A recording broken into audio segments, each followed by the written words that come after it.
இந்த வீடியோவில் நம்ம என்ன பார்க்க போறோம்னா, கும்பராசிக்காரருக்கு 2026 ஜூன் மாதம் ஆகக்கூடிய குரு பெயர்ச்சி எத்தகைய ஒரு பலாபலங்கள் நிறைந்த அடுத்த வரக்கூடிய 13 மாதங்கள் இருக்குது. ஜூன் 2026 இருந்து ஜூன் 2027 வரைக்கும் இருக்கக்கூடிய அந்த 13 மாதங்கள் கும்பராசிக்காரருக்கு எத்தகைய ஒரு பலாபலங்கள் நிறைந்த எத்தகைய ஒரு அமைப்பு, பிராப்தங்களும் தோஷங்களும் அடுத்து வரக்கூடிய 13 மாதங்கள் காத்திருக்கிறது அப்படிங்கிறது சயின்டிபிக் வேதிக் அஸ்ட்ராலஜி முறையில துல்லியமாக எந்த விதத்தையும் மிகைப்படுத்தாமல் பரிகாரங்கள் அது மாதிரி மூடநம்பிக்கை போகாமல் உள்ளது உள்ளவாறு ராசிக்கு ஒரு கிரகம் இந்த இடத்துல இருக்கும் பொழுது, இந்த டிகிரியில் இருக்கும் பொழுது எது மாதிரி ஒரு தாக்கத்தை கொடுப்பார் அப்படிங்கிறத நாம அறிவியல் சார்ந்த கலையாகிய இந்திய வேத ஜோதிடர் அடிப்படையான சயின்டிபிக் வேதிக் அஸ்ட்ராலஜி முறையில நாம பார்க்க போறோம்.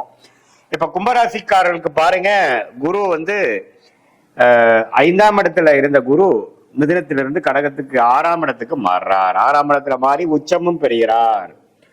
சோ இதுவரை 9ஆம் பார்வையாக ராசியை பார்த்து, 7ஆம் பார்வையாக 11ஆம் வீட்டை பார்த்து, பாகிஸ்தானம் ஆகிய 9ஆம் வீட்டை பார்த்த குரு இப்போ 6ஆம் இடத்துக்கு அப்படியே அவரோட கேமை மாத்துறார். என்ன பண்றார்? 6 வலுக்குது, 12ஆம் இடம் வலுக்குது. அதே சமயத்துல தொழில் ஸ்தானம் என்று சொல்லப்படுகிற அந்த 10ஆம் இடமும் வலுக்குது.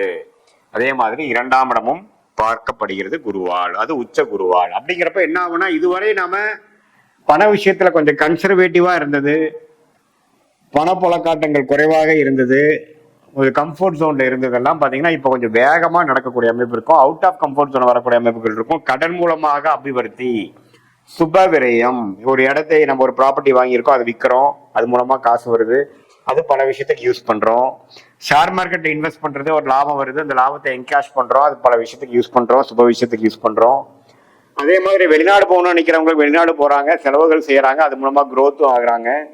செலவுகள் ஒரு பக்கம், கடன் ஒரு பக்கம் இருக்க, அதே நேரத்தில் உயர்வு, வாழ்க்கையில் அடுத்தடுத்த நிலைக்கு போகக்கூடிய அமைப்புகள், ரிஸ்க் எடுத்து சில வாய்ப்புகளை தேடி நாம அடையக்கூடிய அமைப்புகள் எல்லாமே கைகூடி வரக்கூடிய ஒரு அமைப்பு தான். கடகத்துல 6ஆம் இடத்துல உச்சமாயி குரு கும்பராசிக்காரர்களுக்கு பண விஷயத்தில் அதிக புழக்காட்டம், அதிக கொடுக்கல் வாங்கலை கொடுத்து, அதே மாதிரி இடம் மாற்றம், வண்டி மாற்றம், வீடு மாற்றம், தொழில் அபிவிருத்தி, வேலை மாற்றம், டிராவலிங் அதிகமாக கொடுக்கக்கூடியது. இது மாதிரி ஒரு தாக்கத்தை, நல்ல தாக்கத்தை கொடுக்கக்கூடிய அமைப்பு கும்பராசிக்காரர்களுக்கு இருக்கு. ஒரே ஜாப்ல ரொம்ப நாளா இருக்கிறவங்க டக்குன்னு வேலையை மாறக்கூடிய அமைப்புகள் இருக்கு. அதுக்கு வேணுங்கிற சூழ்நிலைகள் கொடுப்பார். அதே மாதிரி விசா எதிர்பார்த்து கொண்டு வெளிநாடு போகணும்னு நினைக்கிறவங்க, கல்யாணம் ஆகி டக்குன்னு டிஃபரெண்ட் விசால வெளிநாடு போகிறது, இது எல்லாமே டக்குன்னு ஜூன் மாசத்துக்கு அப்புறம் அக்டோபர் மாதத்துக்குள் கும்பராசிக்காரர்களுக்கு அந்தந்த தசா புக்திகள் நடந்து கொண்டு இருக்கிறவங்களுக்கு கண்டிப்பாக நடக்கும்னு நம்ம தெரிஞ்சுக்கிறோம். இந்த நவம்பர், டிசம்பர், ஜனவரி மாதம் பாத்தீங்கன்னா 7ஆம் இடத்துக்கே போய் ராசியை பார்க்கறதுனால கொஞ்சம் மன சோர்வு குறைந்து, சில குடும்பத்துல சில சுப விஷயங்கள், அன்னோனியங்கள்லாம் கொஞ்சம் பெட்டர் ஆகிற மாதிரியும், சில விரயங்கள்லாம் கொஞ்சம் கட்டுக்குள் வரக்கூடிய அமைப்புகள், கொஞ்சம் ரெஸ்ட் எடுத்து கொஞ்சம் டைம் எடுத்து சில விஷயங்கள் பண்ணக்கூடிய அமைப்புகள், அது எல்லாம் கொடுக்குது. ஸோ அதுவும் பார்த்தீங்கன்னா அதிவக்கிரமாக சிம்மத்துக்கு போகிற குரு நவம்பர், டிசம்பர், ஜனவரி மாதமும் அந்த குரு பயிற்சி பலன்கள நடுவு பீரியட்ல வர்றதும் அவ்வளவு சாதகமற்றதாக இல்லை.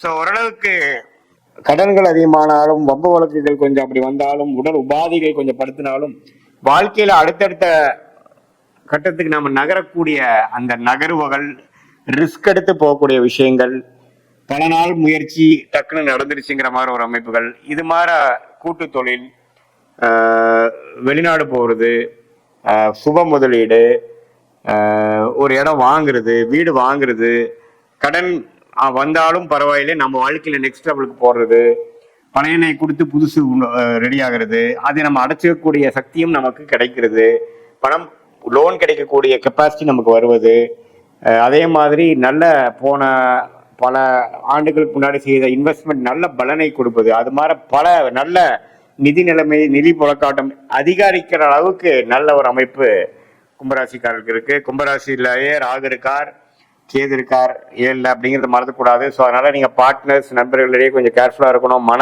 அப்பப்போ கொஞ்சம் இரிட்டேட் ஆகுறது, டென்ஷன் ஆகுறதுலாம் இருக்கும். குருவின் பார்வையும் விலகிருச்சு, அதனால கொஞ்சம் மன சஞ்சலங்கள் அதிகமாக இருக்கும், அது நீங்க பாத்துக்கணும். கொஞ்சம் ரிலேஷன்ஷிப்ல அப்பப்போ கோபதாபங்கள் படுவது, அதிருப்தியாக செயல்படுவது, அது மாதிரி சில விஷயங்கள்லாம் இருக்கிறப்போ கொஞ்சம் பொறுமையாக எல்லாத்தையும் நீங்க செய்தீங்கன்னா அடுத்தடுத்து வாழ்க்கையில நம்ம கொஞ்சம் ஈஸியா வெற்றி பெறலாம். நம்ம அவசரப்படும் பொழுது கொஞ்சம் தவறா போறதுக்கு வாய்ப்பு இருக்கு. இது பொதுவான பலனே தவிர உங்களுடைய ஜென்ம ஜாதகத்தில் என்ன தசாபுக்திகள் போய்கொண்டிருக்கிறது, தசநாதன் எப்படி இருக்கிறார், புக்திநாதன் எப்படி இருக்கிறார், தசநாதனுக்கும் புக்திநாதனும் இப்ப கோச்சாரத்துல எது மாதிரி அமைப்புகள் போயிட்டு இருக்கு, நீங்க கும்பராசியில நீங்க என்ன நட்சத்திரத்துல பிறந்திருக்கீங்க, அவிட்டமா, சதயமா அல்லது பூரட்டாதியா, இதெல்லாம் வைத்து அடுத்த வரக்கூடிய ஷார்ட் டேர்ம் எப்படி இருக்கு, அடுத்து வரக்கூடிய லாங் டேர்ம் எப்படி இருக்கு, எது மாதிரி விஷயங்களை நாம பார்க்கும் பொழுது நம்ம வாழ்க்கையில் வெற்றி அடைய முடியும்.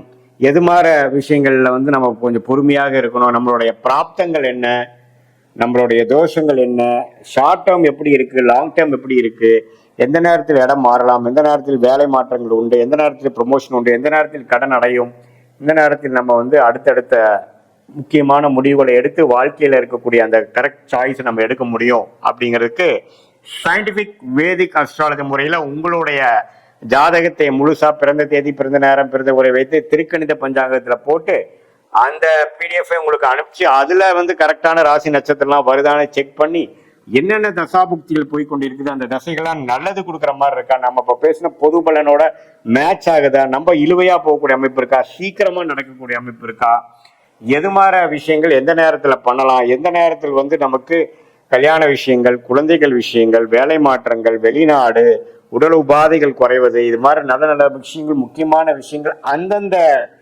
வயதுக்கு தகுந்த மாதிரி விஷயங்கள்லாம் வந்து கிளாரிட்டியோட சயின்டிபிக் வேதிக் அஸ்ட்ராலஜி முறையில நாம வந்து பார்த்து எந்த விதத்திலையும் மிகைப்படுத்தாமல் மூட நம்பிக்கையில போகாமல் ஒரு கிரகம் ராசிக்கு இந்த இடத்துல இருக்கும் பொழுது எது மாதிரி ஒரு தாக்கத்தை அந்தந்த ராசிக்கு கொடுக்க போகிறார், எது மாதிரி விஷயத்துல நம்ம கேர்ஃபுல்லா இருக்கணும், எது மாதிரி விஷயங்கள் தாராளமாக நடக்கும், எது மாதிரி விஷயங்கள் நடக்கிறதுக்கு வாய்ப்பு கம்மி, நமக்கு வேலையா தொழிலா, corporate private life, private professional லைஃபா அல்லது கவர்மெண்ட் ரிலேட்டடான விஷயத்துக்கு நமக்கு பிராப்தம் இருக்கா அப்படிங்கறலாம் கரெக்டா தெரிஞ்சா அதுக்கு தகுந்த மாதிரி முயற்சிகளை அந்தந்த நேரத்தில் போடும் பொழுது எளிதாக நம்மளுடைய வாழ்க்கை குறிக்கோள்களை வந்து டக்குன்னு நம்ம அடைந்து தேவையற்ற சமய விரயங்கள், தேவையற்ற பொருள் விரயங்கள்லாம் அடையாமல் நம்மளுடைய பிராப்தம், நம்மளுடைய தோஷம், நம்மளுடைய கர்மா என்னங்கிறது தெரிந்து நம்மளுடைய பாஸ்ட் அதோட மேட்ச் ஆகுதா, பிரசன்ட் அதோட சிங்க் ஆகுதா,